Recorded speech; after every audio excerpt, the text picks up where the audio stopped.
Well, hi there everybody, and thanks for joining us for this Kids Matter webinar titled How Reconciliation Can Support the Social and Emotional Wellbeing of Aboriginal and Torres Strait Islander Children. Welcome to all the participants who have joined us tonight. The last count we had was just under 200, and we usually get a bit of a rush just before start time. All the people who are going to be watching this also as a podcast, welcome and thanks for tuning in.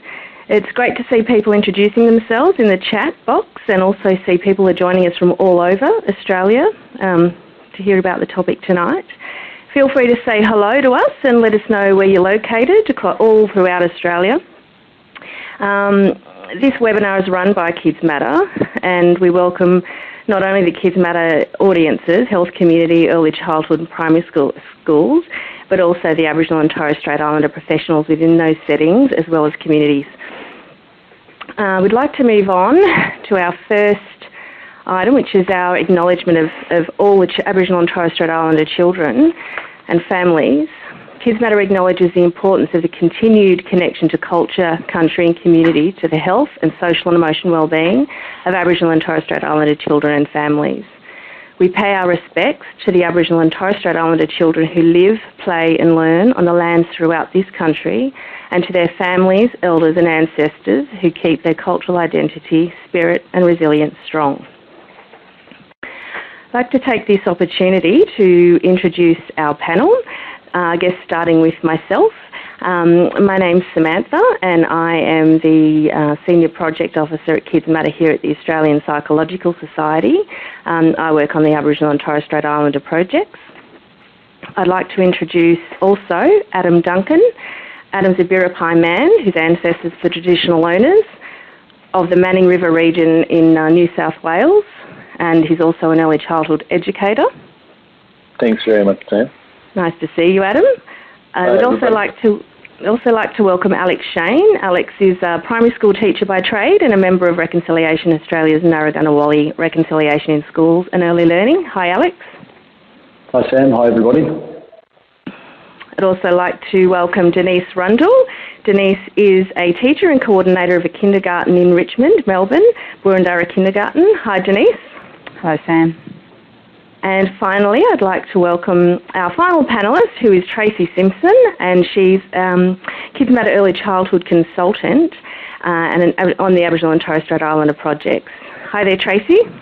Hi, Sam. Good evening, everyone. Thanks very much. And there's a list of us there in case you missed it. Now I'll just go over some of the ground rules for our webinar to make sure that everybody understands that this is, there are people joining us from all over Australia, both Aboriginal and non-Aboriginal participants. These rules are quite fairly straightforward. Be respectful of participants and the panellists. And I guess we're interacting in a way that's similar in terms of face-to-face activity. You'll see in the left-hand corner there is a chat box where you can post all of your questions and comments that you have for the panellists. And for help with any technical issues that you might have, post in the technical help chat box, which you'll see along the bottom of the screen there. Be mindful that the comments posted in the chat boxes can be seen by all participants and all the panellists as well.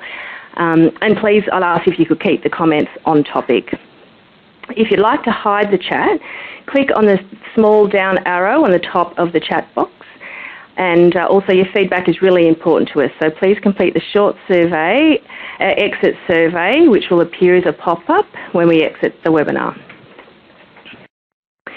Now I'll move on to our learning objectives tonight, obviously centring around reconciliation and how that process can support Aboriginal and Torres Strait Islander children's social and emotional wellbeing. At the webinar, we hope that this discussion can increase the participants' understanding around the factors that are important to Aboriginal and Torres Strait Islander children's social and emotional wellbeing, how developing relationships can support children's social and emotional wellbeing, and the overall role that reconciliation plays in enabling these relationships to be built to support the wellbeing of Aboriginal and Torres Strait Islander children. A few words about the case study. You would have all seen the case study that was sent out. And just to briefly summarise that again, the case study centres on it's a fictional case study centring on a young Aboriginal child named Jarrah who's moved to a new town with his family. He's attending a new service.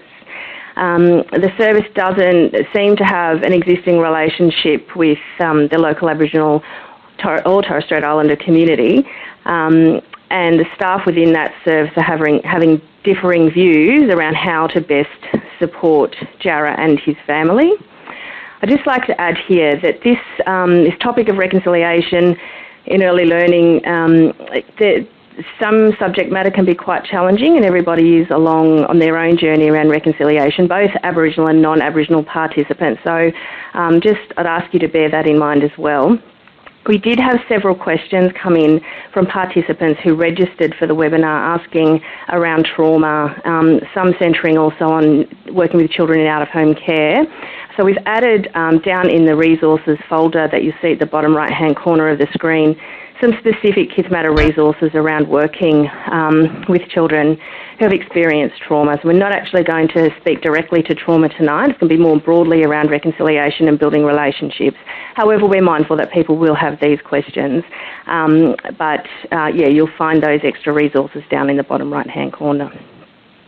Again, so these topics can be quite challenging for people, so take care of yourselves, and if you need to check out for a little while, then do so. But without further ado, I think we should move on to our first presenter. Denise, over to you. Thank you, Sam. Following on from Sam's acknowledgement, we are coming from you today from the traditional lands of the Wurundjeri and the Bunurong peoples. At Burundara Kindergarten, where I work, our community plays, learns and grows on the traditional lands of the Wurundjeri people. I'm going to give a response from the service, and I'm actually going to give voice to the educator Chris 2 months on from this incident. Oh, look, when I reread that scenario, I felt really embarrassed, and I remember how frustrated, angry and disappointed I felt with myself, with my colleagues, with my boss, and if I'm really honest, a little bit with Jarrah's family too. You know, I felt like Jarrah trusted me. I had good relationships with other families, so I wasn't quite sure what had gone so badly wrong. I started to feel a bit ashamed and guilty and realised what I needed to do was to think clearly about what had happened and what was my role, what was my learning, and what else could I do differently. I think when I was thinking about what had happened, it was pretty clear I'd had poor communication with the family. How did I try and get to know Jarrah's family? The information that you read in the first paragraph of the scenario, I didn't know that. Why didn't I know that? What information was gathered at enrolment? What opportunity was there for Jarrah's family to tell me other information once they maybe got to know me a little bit further? At enrolment, it's a very formal process. Nobody's going to tell you their whole story. They don't know who you are, so how can they trust you? When I did finally just proactively engage with Jarrah's family, it was only when I'd identified a problem with Jarrah's behaviour. And so then I engaged formally. I made an appointment. I didn't consult about what would be the best way to talk about it, and I just went ahead and made the appointment. I realised that I did have knowledge, but I hadn't applied it. I know that the service is in a privileged position. We have the power of imbalance with all families, and for some families that's really a significant power imbalance. I gathered information from listening to Jarrah about what issues he was feeling, and that dislocation from culture and from home and missing his family. I didn't apply that to his whole family. I only thought about that in terms of Jarrah. But of course his whole family was being impacted by that situation from the move. I didn't really acknowledge the resilience of Jarrah's family. They were attending every day in spite of how they were treated, even when Jarrah was upset, and I never acknowledged how difficult it is to leave a crying child. I didn't draw on my previous positive experiences with Aboriginal families to reflect on maybe what had happened in those situations, and I certainly didn't let my colleagues know any of my concerns, and so they were none the wiser. I then started thinking about my teaching program. Where were the Aboriginal perspectives, cultural perspectives within the program, and how visible were they? And how was I supporting Jarrah's wellbeing? What was I doing? What were we doing in the program to help him feel happy, safe and supported, to express who he was? And how was he listened to, acknowledged and represented? If the families can't see that, they're not going to feel that they can trust me. And then to reflect on what the family's experience was at the service. I think deep down I knew we weren't doing a very good job as a service, but I just got busy in my teaching and just sort of put that to the side. But I wonder now how much that experience reinforced any previous experiences that Jarrah's family had had at mainstream services, or what their understanding is of what had happened to other people throughout the history of Australia. I would say that it's very unlikely they were feeling respected by our service. And I was thinking, how can I get my colleagues to change? And I thought I could spend a lot of time trying to get a reconciliation action plan up at the service. And I thought, there's only one person I can change, and that would have to be me, and I'm going to have to lead that change. So I made what I called my personal reconciliation action plan. And the most important thing was about re-engaging with Jarrah and his family. And I certainly had to start with an apology and acknowledging the mistakes that were made, and spend time and create space so that I could have an opportunity to listen and to respond.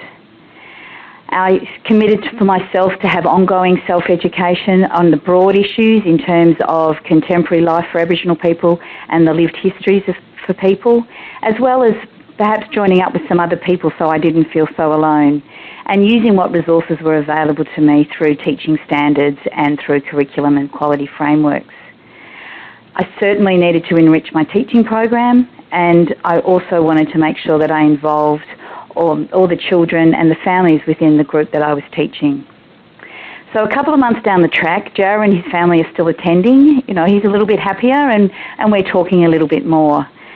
And there's been a groundswell of interest from other families that I teach. The Anglo-Australian families are saying things to me like, I'm really glad this is being talked about. We weren't educated at school. I'm glad my children are learning.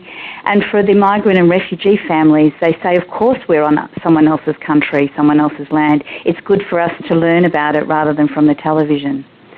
So now I'm ready to involve my colleagues and work to change the whole service practice and policies. So I think that was a very challenging reflection from Chris, and I've been Chris at times in my work, and sometimes I still am. And sometimes people feel like they don't know where to start. They don't want to make a mistake or make things worse. And I think if we don't start, we are making a mistake and making things worse, because we're saying by our inaction, everything's okay, and it's not okay. So doing nothing is not really an option. And at Burundara Kindergarten, we've been lucky enough to talk a lot with Uncle Colin Hunter, a local Wurundjeri elder, and he said to us, small steps, often. It's a complex space to work, but it's not hard to take small steps. Just take them often. Good luck.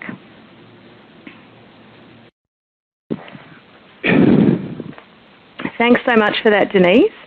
We see we've got quite a few comments coming in the chat box, but one in particular, many of you participants may have attended the Early Childhood Australia Reconciliation Symposium last week, and there was a comment made there in relation to enrolment and asking that question about, you know, if the child or family identifies Aboriginal or Torres Strait Islander, but there was a comment made about maybe seeking further information about what particular community or mob that child or family might be from.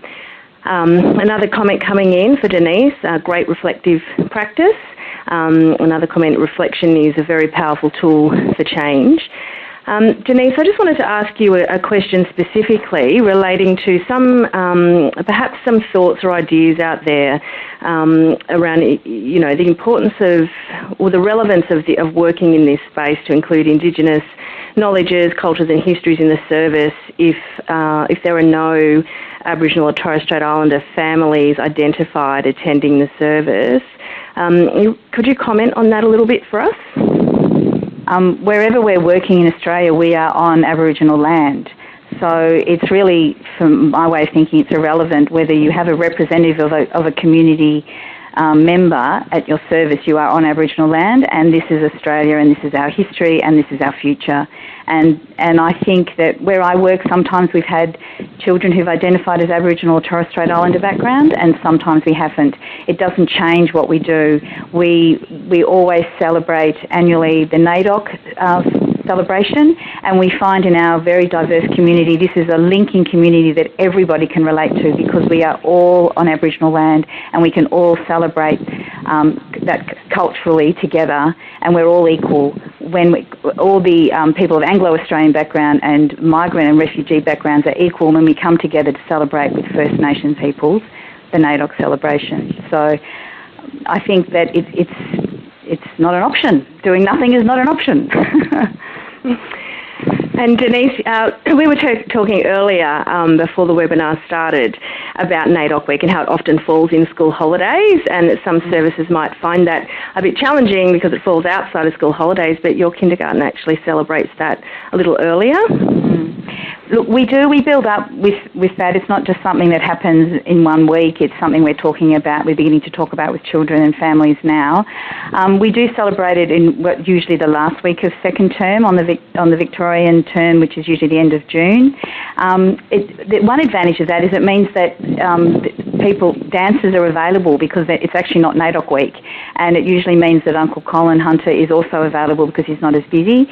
But one of the really good things is that it gives people an understanding of what is NAIDOC, so when they see things in the news, on the media about it, they understand what it is, and so it makes sense to them, and they can perhaps go to a local event because they understand what it's for.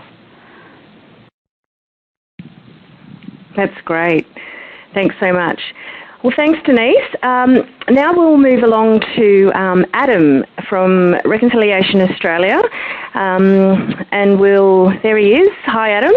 We'll tune into you now. Thank you.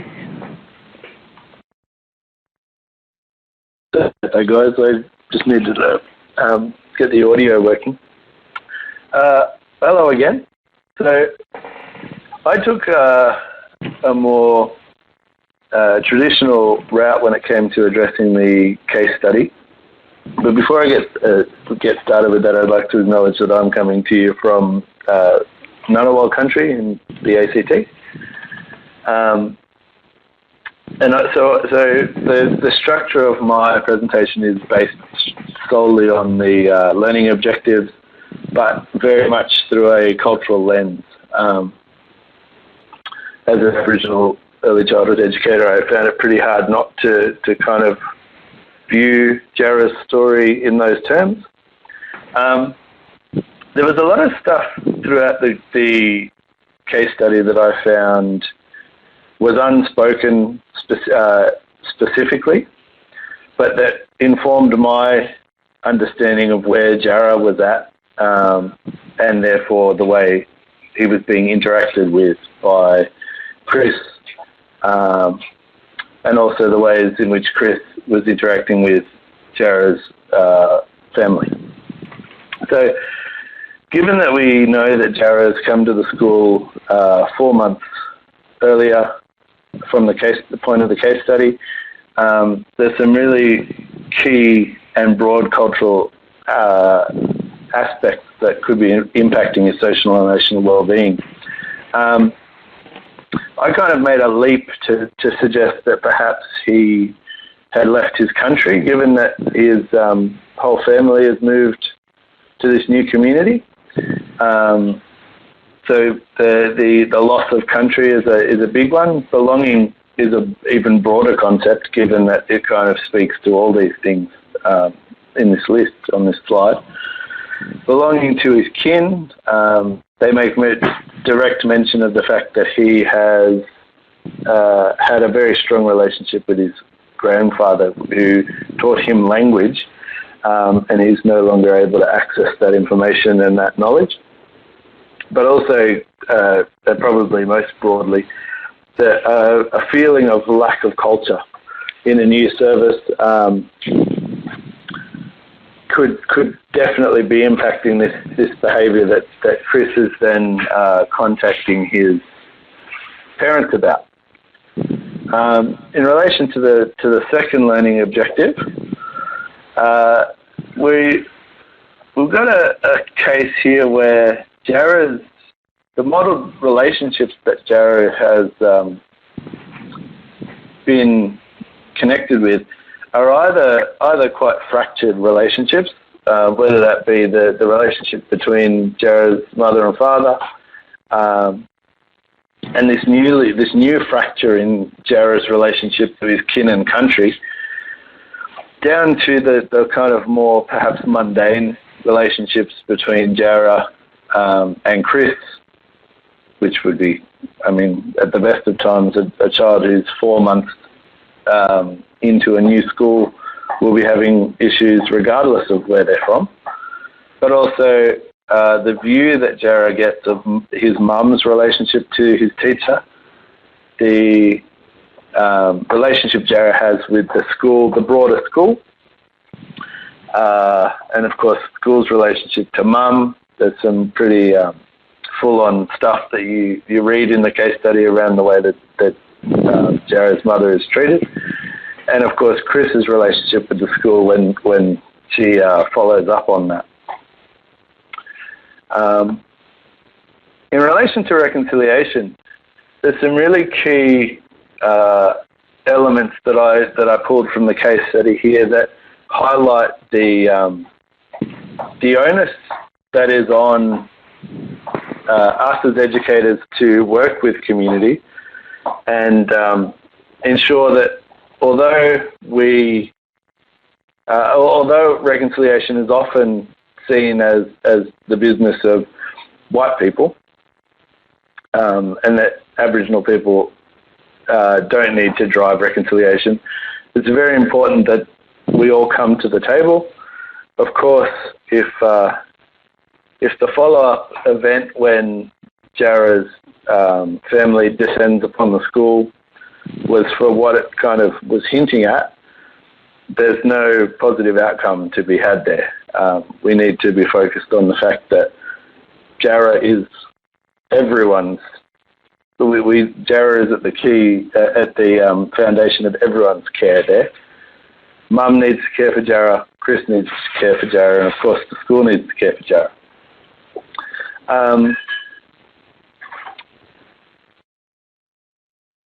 So that's how I responded to the case study very briefly through that cultural lens, and I am looking forward to hearing any questions that anyone has.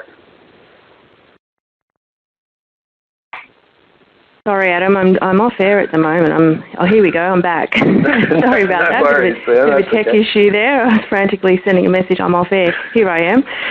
Thanks for that, Adam.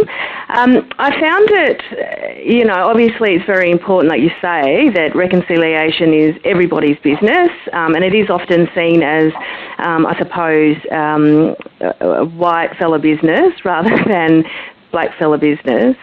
I found that really interesting. Can you comment further about that and what that kind of thinking how that might impact Aboriginal children in services? Yeah, sure. I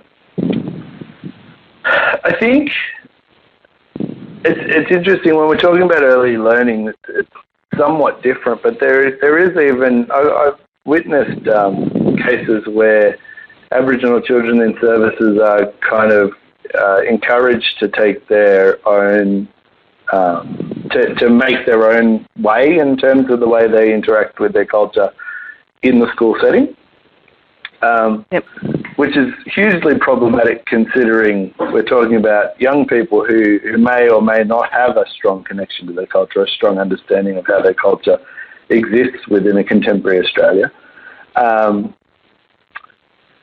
But also, given that we definitely have a teaching community within the Aboriginal people in the teaching community speak quite strongly about the fact that reconciliation is not blackfella business. I think I find that really, really worrying. because without the strong Aboriginal leaders within the industry, within the profession, the white fellas that are supposed to be running or working in the reconciliation space hit those stumbling blocks. So, there's no ground to be made when we don't have Aboriginal leadership, even on a collegial level. Okay, well, thanks, Adam. I'll have to just wrap you up there because we're pushing on for time. But thanks very much. We might revisit that in the last little bit because there's lots of questions around that. What's the point of view of Aboriginal communities in general about reconciliation? Maybe that's a whole other webinar, but if we have time, we might come back to that one. Yeah. Thanks, Adam. We might now move on to Alex. We'll bring Alex in to talk more broadly about... Hi, Alex. There you are. Hi, everyone. Hello. Shall I move your first slide across? Oh, yeah, okay. There you go. Over to you. Thank you. I'm calling it today from Gadigal country and acknowledge the Eora Nation, Gadigal people as part of the Eora Nation here in Sydney, Sydney CBD. I work on a program with Adam, who just mentioned. The program's called Narragarawali, and you may have heard of it. Some people on the webinar, I'm sure, have heard of it before, and this is not meant to be too much of a prop, but that's what it looks like, the word itself. It's one word, Narragarawali, just for those that are interested in having a look into that. Feel free, obviously, we can talk more about it later on. My response to the case study, I guess, takes into account the team that I work with. I work with 6 educators, teachers and educators, primary school, secondary school, as well as early childhood. And our point of view, I guess, as a program is looking always at considering making sure that something can be done from a whole school perspective.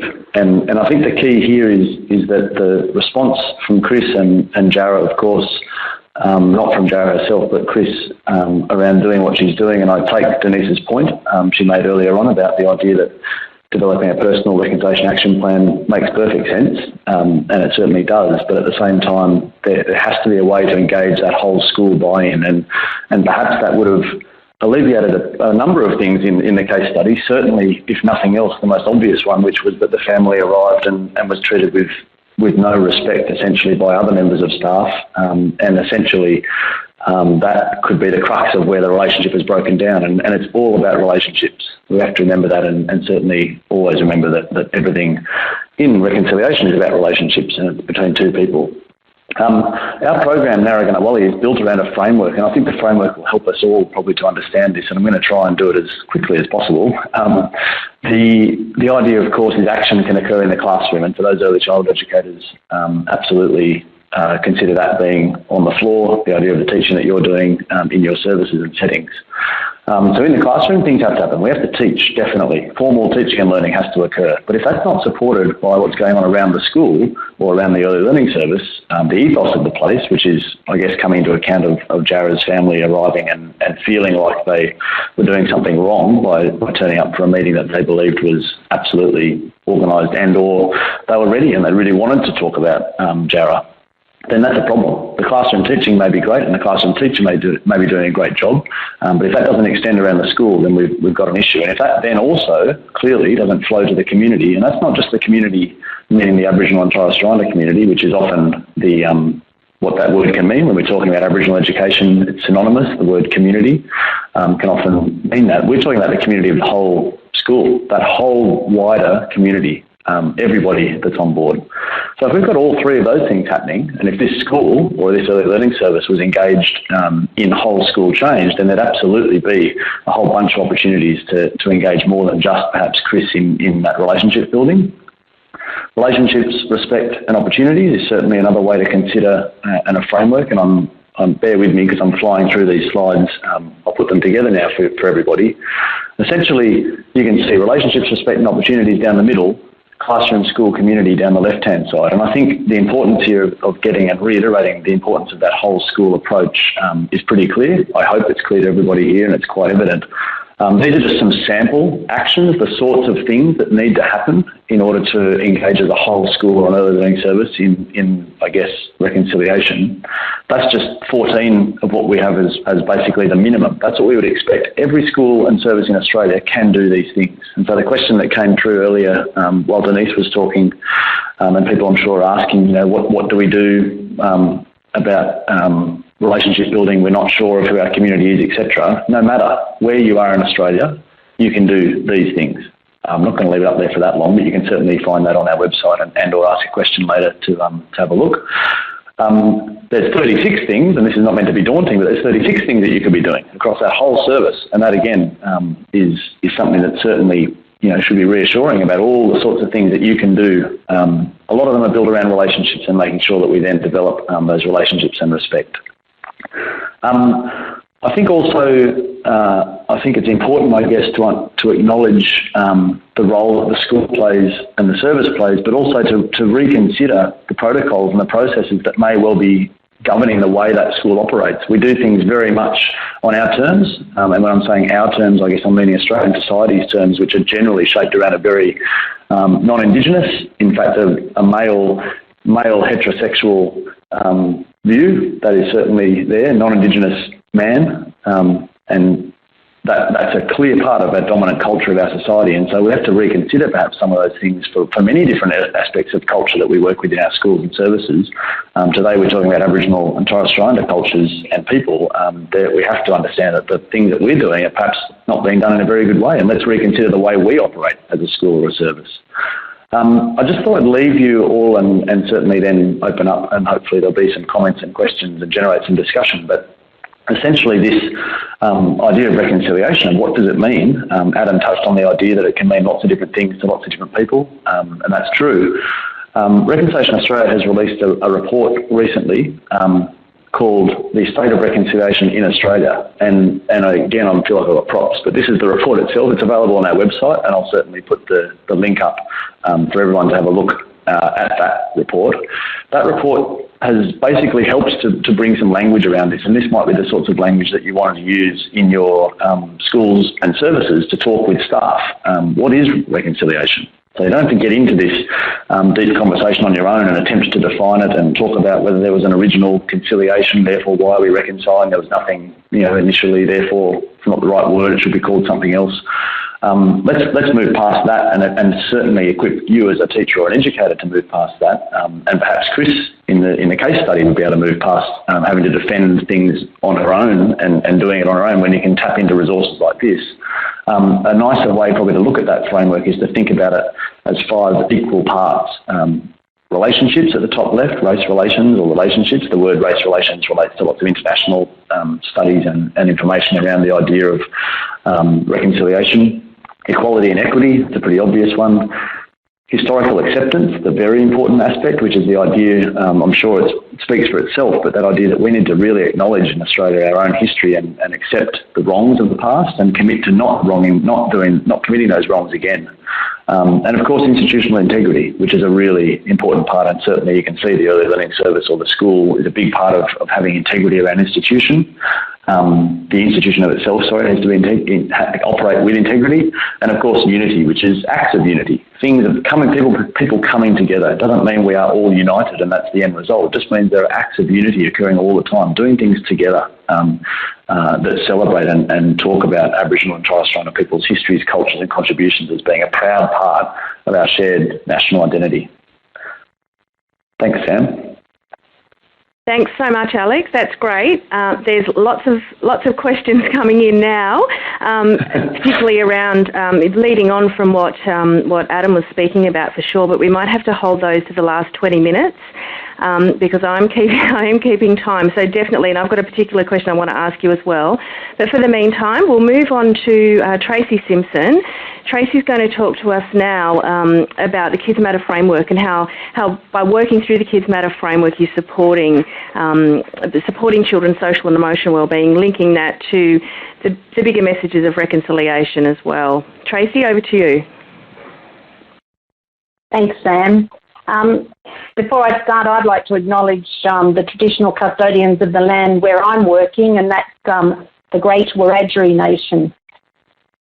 For those of you who don't know Kids Matter, you might wonder at first what it's all about. But I'm telling you that I wish that Chris's service was involved as a participating service in Kids Matter Early Childhood, or at least accessing the Kids Matter Early Childhood materials online.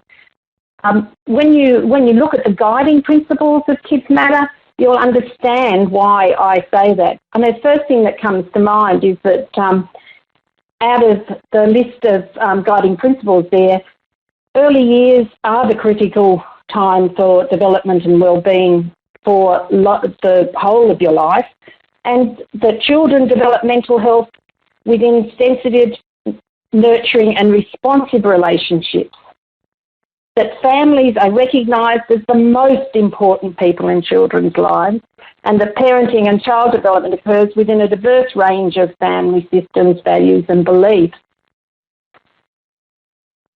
The framework that Sam's just mentioned composes of 4 components, and while working through these components, educators have an opportunity to go on a reflective journey, a longer, stronger reflective journey that might start from something like Chris's reflection that we heard earlier. So the component 1 is about creating a sense of community. We can see how important that is in this case. Component 2 is about developing children's social and emotional skills. And component 3, working with parents and carers. And component 4, about helping children experiencing mental health and other difficulties. Kids Matter focuses on strengthening protective factors. In this case, we can see that there are risk factors in Jarrah's family situation. As already mentioned, being away from cultural land, from his country, for Jarrah and his family. The fact that there is unemployment in the family. Dad's still looking for a job. So we've got a social inequity that's at play. We've got family life stress, the living conditions. These people are now living with other family members, and that's often difficult. The family relationships, mum and dad's tensions, a change in parenting quality. Mum's behaviour towards Jarrah and his sister has changed. It makes a big difference. And of course, the exposure to racism and discrimination, that reaction of the staff is something that's probably going on way beyond the service, but in other places where Jarrah and his family are now interacting away from their comfort zone.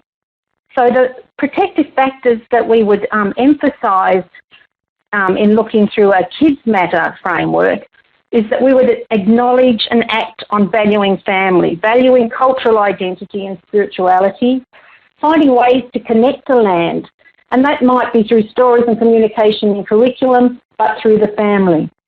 Building on the resilience of this family, the strength of this family, the individuals and the community. So in this particular case, we've already seen the strength of the family turning up when they've been asked to come and see Chris about Jarrah's behaviour. What might this look like, I guess, is the thing that most of you will be thinking. So creating a sense of community might look like making a place safe. Is this service culturally safe? Is it inclusive? Does it respect diversity? Does it show that it does those things? Do they take time to connect with the family? And on the family's terms. How much has Chris found out about them? She did reflect and she says, I didn't spend enough time finding out about their family, their country and their culture. You've got to learn from the family and then learn together. That's part of reconciliation. So to consider the perspectives of Jarrah, his immediate and extended family. What are the pressures on them? Did we think about the pressures on them? Discussing changes in the child's behaviour might have been like a red flag to the family too. It was about behaviour. It wasn't about coming and having a chat. It was a change in behaviour. What might that look like to that family? It might also be celebrating family being involved. The fact that they turned up and all turned up and wanted to talk. Why wouldn't we be celebrating that? Why wouldn't we celebrate working with them and developing positive staff-family relationships? But also it'd be looking at working towards connecting the family to other families within the service on their terms. That's a family support, and it might be a family support they want, but we must be sensitive and make sure that it is a support that they want. So then there's the notion of disinvolvement and connectedness with an early childhood service will connect and make community.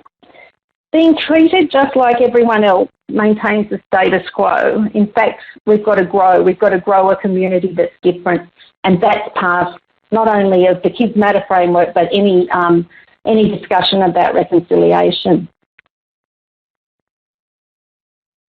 If we consider talking social and developing social emotional skills, Jara's already talking to Chris. That's a great bonus. She needs to really get to know him. But Chris and her colleagues also need to plan ways to support Jara through giving him labels for all of his feelings and emotions. Developing empathy in all the children by discussing how they feel and how Jara might be feeling. And I think if we focus on empathy, we also focus on another key to reconciliation in Australia. We can't help Jara unless the approach is culturally appropriate, and we have to work with his family and community on this. Family is first, and it's the first resource. The positive factors that are promoted in Kids Matter early childhood are self-esteem, positive relationships, sense of belonging and connectedness.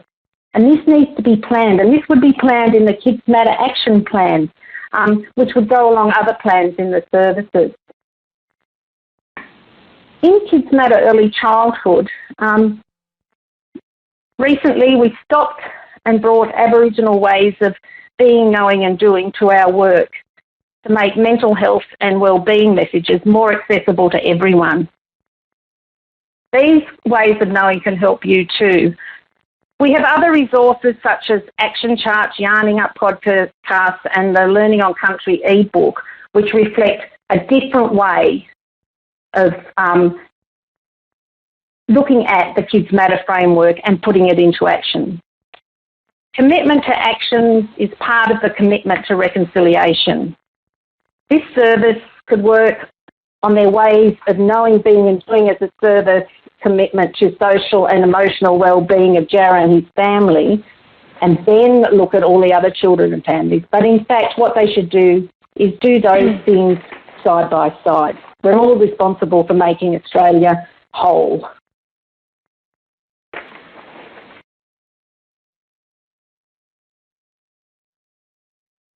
Thanks, Tracy. Sorry, I was just shuffling some papers there. Thanks so much for that. We have gone over time and we're now moving into our question time with the panel. There's some great questions coming up, but I thought that there's a lot of activity in the chat box after Alex had spoken. So a question I'd like to put to Alex was, if we can bring Alex back in. Alex, and then we can move on to the other panellists to comment as well. But Alex, why is reconciliation so important in the early years and in schools? What sphere of influence do schools and early learning services have on future relationships between non-Indigenous and Indigenous Australians? Thanks, Sam, and everyone and anyone that was asking those sorts of that question. I think it's fair, in a way, the answer to that is quite obvious to the extent that we use this often in early learning, certainly in primary school teaching, maybe secondary as well, that the earlier you get in, the better chance there is of shaping that child as an adult. And so there's no doubt that the importance of services and schools engaging in reconciliation will shape the future. I guess Reconciliation Australia's view would be that a child should go to an early learning service that engages in acts of reconciliation, showing respect in relationships to Aboriginal and Torres Strait Islander people, then move to a a school that is engaged in reconciliation, then attend a university that is engaged in reconciliation, and particularly when we're talking about engaged in reconciliation, I'm talking about those 5 dimensions earlier. So whatever you think reconciliation means, let's think about it as being those 5 things. And then goes to a job and works in a workplace that is engaged in reconciliation, which essentially means that there's respect and pride for Aboriginal culture all the way from early childhood up to workplaces, for example. At the moment, it happens sporadically throughout Australian society, and certainly early childhood and primary schools and secondary schools, of course, as well, have an opportunity to cement that at least in that early years, children are starting to engage and understanding from the beginning. And it's happening. It is happening, and we're really excited by that. There's over 600 schools and services across the country that have engaged in Narragansett in some way so far, and over half of those are early learning services. So that's testament to the fact that the early learning service industry, for want of a better word, is completely engaging in that. And as a primary school teacher, I can tell you that primary school teachers are not far behind. Mm-hmm. Great. Would any of the other panellists like to comment on that, the importance of this work in the early years and in schools as well? Adam, do you have anything you'd like to say as an early learning educator? Yeah, definitely. I think there's some really, maybe I think they're obvious, but there's some really well-known tensions between Aboriginal peoples and education institutions in Australia. I think when you've got the added anxiety of a parent leaving a young child with a childcare or a preschool setting so early in their life, you have a recipe for some pretty tense times all around. I think if a service is able to effectively engage in reconciliation work and strengthen those relationships with not only the children in their care, but with the families, we then have a classic and potentially proverbial ripple effect that will potentially move out into the community and help to bridge some of those gaps, bridge some of those schisms between Aboriginal community and educational institutions. So I think it goes beyond the effect of just the cohort of children that we are teaching. It also goes beyond those families, because I think it has a big impact on broader community attitudes. For sure. Thanks, Alex. Denise, I'm just wondering if you could comment on perhaps if services and schools are wondering about where to first start in working in this space, whether you could make a comment around that? Look, it's much easier if there is a family attending your service who is of Aboriginal and or Torres Strait Islander background, and you can engage in conversations with them. And it can be easier in as much as then you're working together with a family or families. I think if you're working somewhere where you're not aware of anyone of Aboriginal and or Torres Strait Islander background, there's many ways in. I think certainly for me personally, I needed to look at my own knowledge, my understanding of the political framework, the stolen generations, the Wick and Mabo decisions, all of those things, and looking at the lived experience and the history, and for the local area where I work and where I live. There's lots of ways in through maybe your interests. If you're interested in dance, there's the Bangarra Dance Company. Go and see that, learn about that company. If you like sport, there's lots of role models in the sporting world. Think about Adam Goodes and what he experienced in his last year as a footballer. That can give you a way into racism and how that can impact on everybody's lives. If you're a visual artist or you like music, there's lots of ways in. There's storytelling. So I think if you do something that you're passionate about, you can bring that with you to the children. I think with young children, the symbol and the colours of the flags is a really useful way to say there are a few Australian flags. Here is the Aboriginal Australian flag. Children really respond to that, and it's a very concrete way. And I think once you start, you just respond and you keep going. Nothing like a campfire either in the backyard. That's great. Thanks, Denise. We're getting lots of nice comments from the people out there, participants in the webinar. I'd just like to share one that Dale has written in here to the panellists. It's so heartwarming to hear such a worthy topic talked about with such passion and genuine care by so many. Thanks to all for sharing your knowledge. That's great. We have another comment, bridging cultures rather than closing the gap. Yeah, that's a good point. I'm wondering, do any of the panellists want to comment on that? Tracy, I'm wondering how Kids Matter early childhood framework in terms of bridging cultures and its messages around diversity in particular can support this kind of work. Tracy? The framework leads us to work with families and communities, but it also emphasises the importance of everyone belonging and being part of the early childhood service community, but in turn that means being part of a wider community. So I think that sense of the bridge between cultures comes out really nicely in the work that is done in services who are using the Kids Matter framework. And it comes with a positive mind, that bridging rather than filling a gap. Also just listen to the language, it makes it sound something much stronger when we talk about bridging cultures. And positive approaches is what is encouraged throughout all the Kids Matter work. Great, thanks Tracy.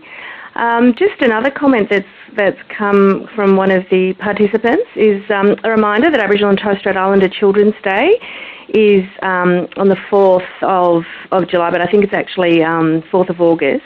And you can find information about this on the SNAKE website. And this year's theme, it's the comment saying that it highlights reconciliation. Perhaps we can get a link to the SNAKE website and we'll pop it up in the general chat for people who might be interested. Some other questions that are popping up here. Someone's made a comment about to listen rather than talk when in relationships equals a deeper dialogue, which is, all for that. I had another question for Alex, and perhaps Adam would like to comment on this as well. Sometimes, I guess, reconciliation can be viewed in the context of, or through the lens of being political. I wonder if you'd like to comment on that, if people are thinking about the politics of reconciliation and how that might impact on services and schools thinking about working in this space. I think the important thing is that at the heart of reconciliation, we have to think about, and certainly for schools and early learning services, think about it being a cultural thing. And I'm talking about culture here of Australian culture and I guess Australian identity. And we have to move, and I think teachers and educators have the ability and the opportunity to move beyond what is often seen as a political, you hear the cliche, the political football, and the idea that Aboriginal education, Aboriginal and Torres Strait Islander issues and affairs get thrown around by politicians every 30 seconds. There's a news story about how something's being done to do something that's apparently for Aboriginal people, and this idea of doing things doing things for Aboriginal people are ways we have to move well beyond that idea and think about doing things with Aboriginal people, and in fact not even just doing things but being with each other, and that idea of reconciliation is going to improve Australian society no end, and at the moment it's not something that works in that way and often is seen as political. We see knee-jerk reactions to things rather than it being for the benefit of all Australians in a cultural perspective. So it has to be built at the heart of it is relationships, and the idea of mandating reconciliation that often is thrown around, the idea of your school might be told you must take action or something. That's not going to necessarily work. It's all about wanting to do it, and it has to be built into your desire to want to do this. Otherwise, it's not going to work. People can see any Australian, any person can see through something that's not genuine, and I think there's often relationships are at the heart of everything, and reconciliation has often been something that's coupled and not done in a genuine way, and if there's not a genuine relationship at the heart of reconciliation, then what's the point in doing it in the first place? Great. Thanks, Alex.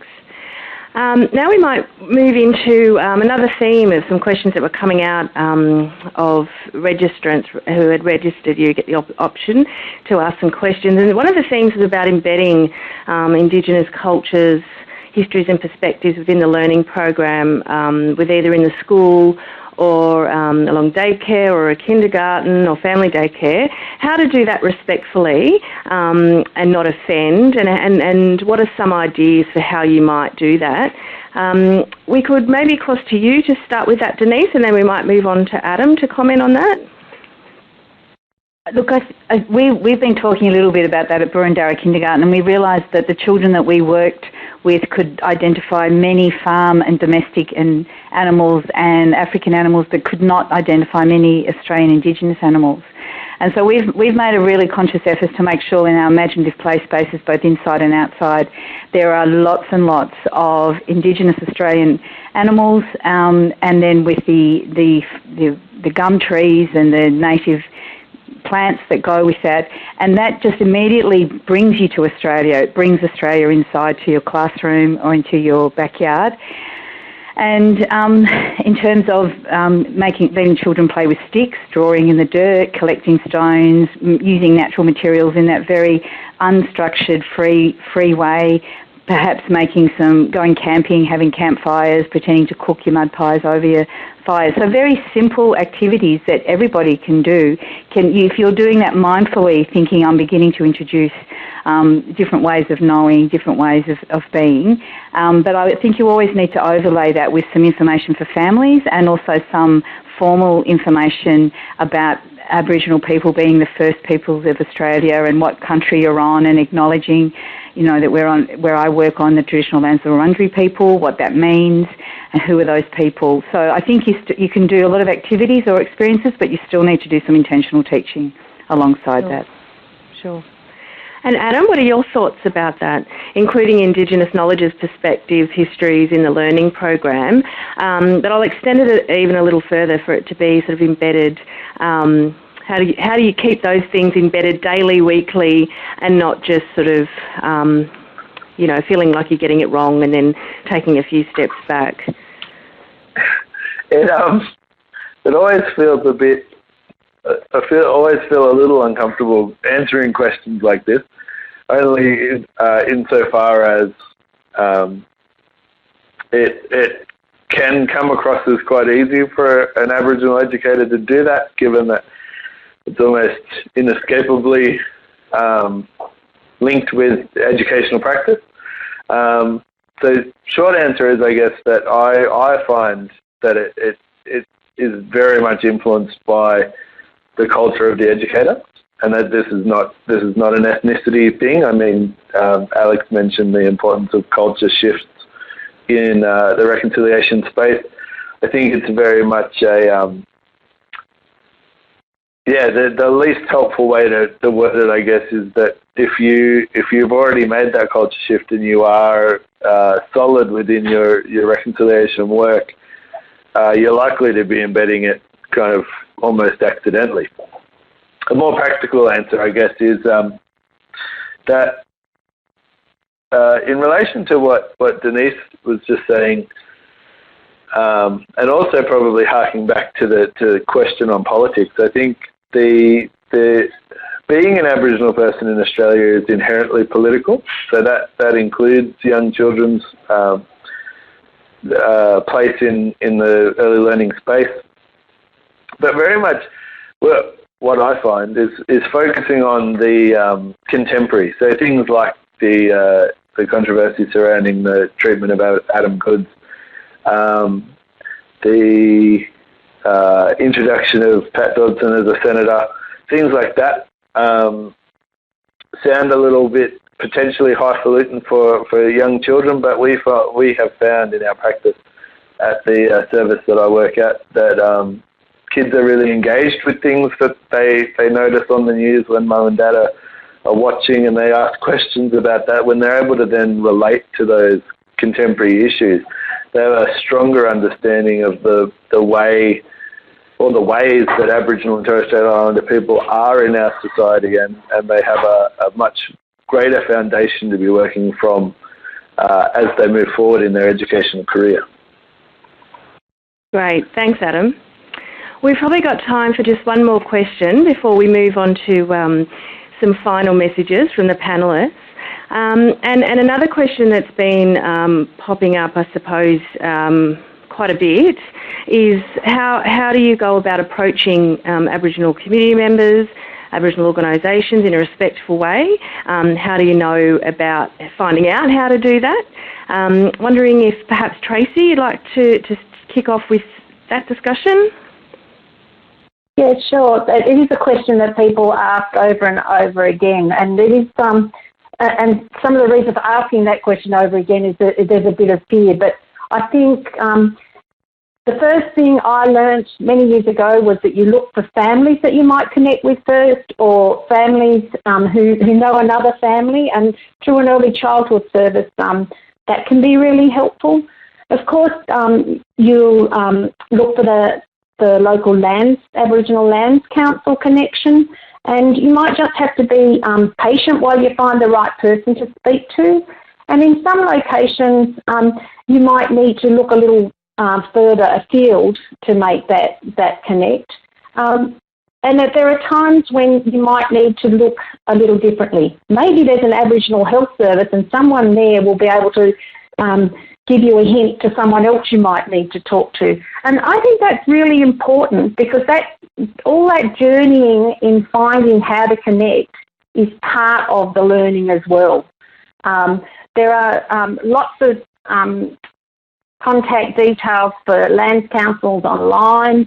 There are lots of contacts that we can find now that we couldn't in the past because they weren't available through the web. And I think it's just keeping on going and trying every avenue you can till you find the right connect for you and your service.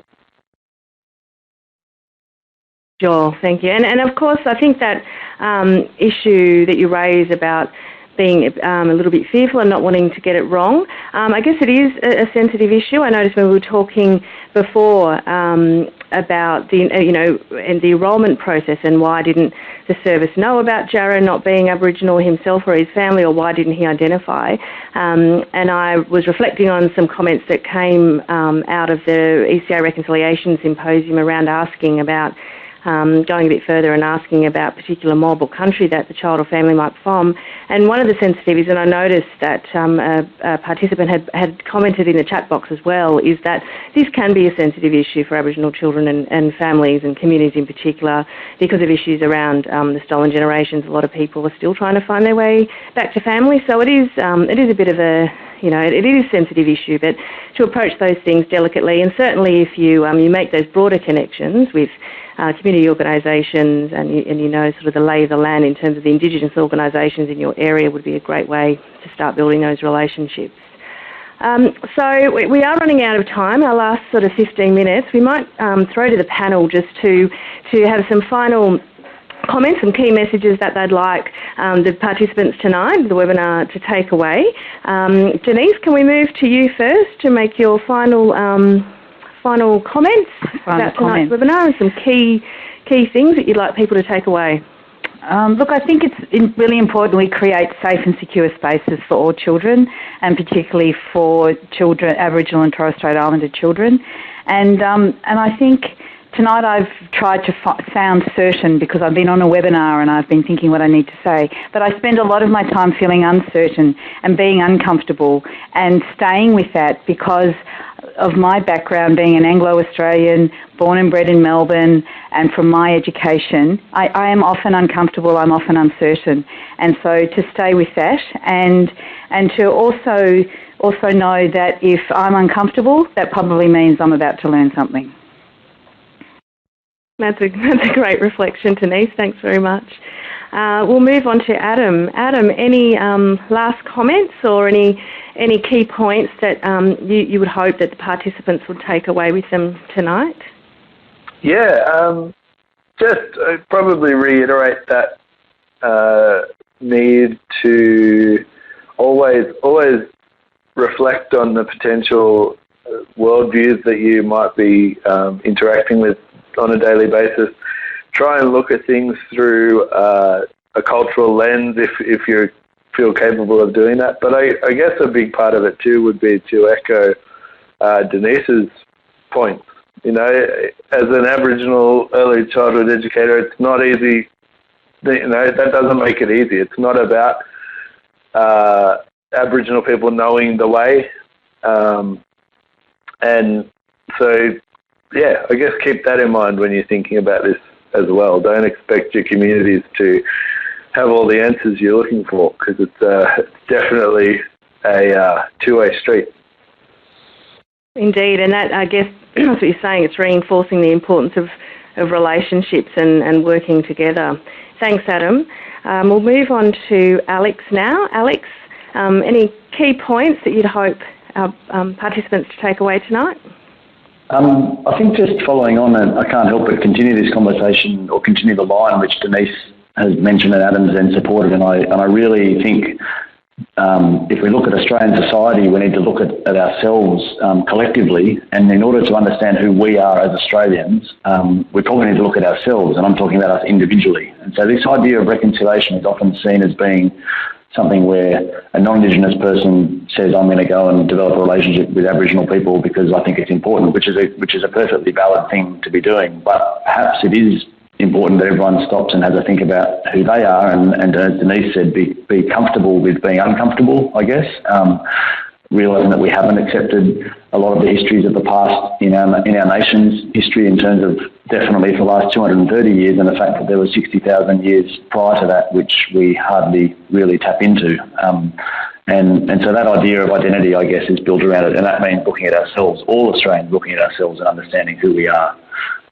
We also particularly encourage, I think, through the programs that we're running, encourage non-Indigenous people to be more resilient, perhaps, around some of the things that they're getting frustrated by. For example, the comments that are coming through about Aboriginal community, it's really hard to develop relationships, I'm not sure where to find my community, who they are, etc.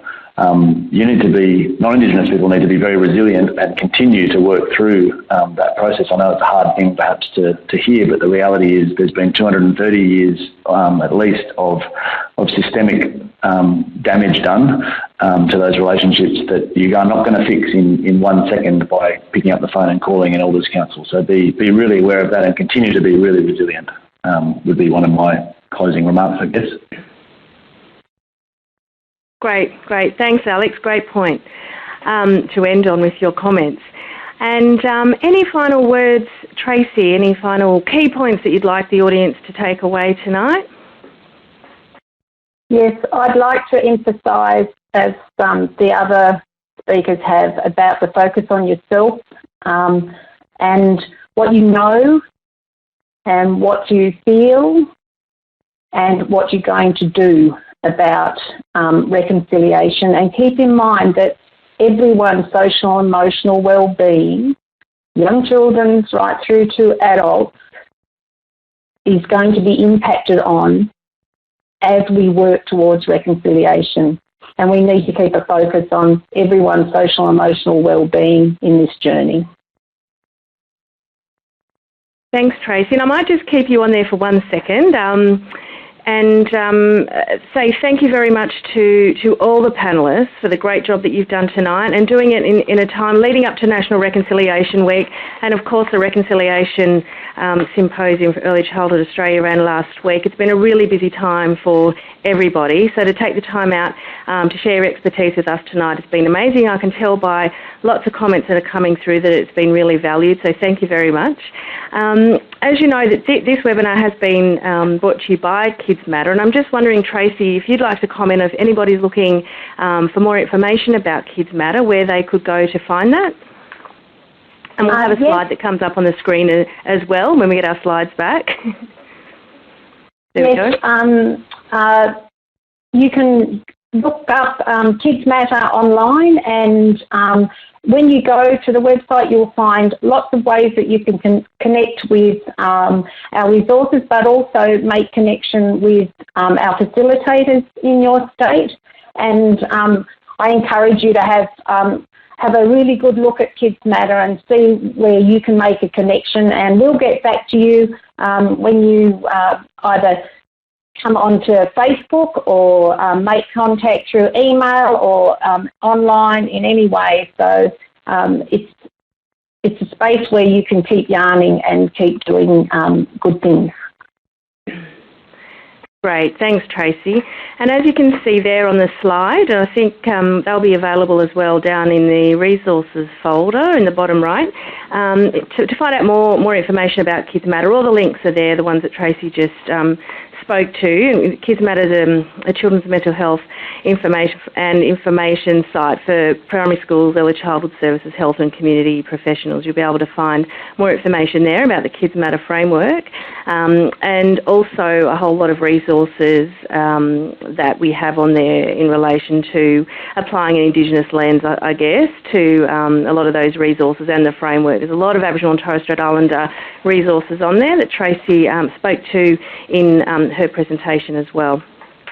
So one last time, thank you all the panellists for your time tonight, and thank you everybody who's been participating and chatting and posing some really good questions, and who are letting us know that they valued this information and are going to be taking some of what they've learnt tonight away back to their schools and back to their services and actioning some of those things that have been discussed tonight. Just a reminder that for all of you who participated, there's an exit survey that will be coming up. I'll also mention that Kids Matter do hold webinars fairly often, and you can find all of our webinars also on our website, the podcast of those webinars, and this webinar will also be a podcast. So if you'd like to watch it again in the future, you'll be able to log onto our website to see that. And also keep an eye on the website for upcoming webinars that Kids Matter are going to be presenting. So I guess that's it for us. We're running 3 minutes early. I thought we might go over, but thanks again. Thanks for joining us, and we hope to see you again soon. Bye for now.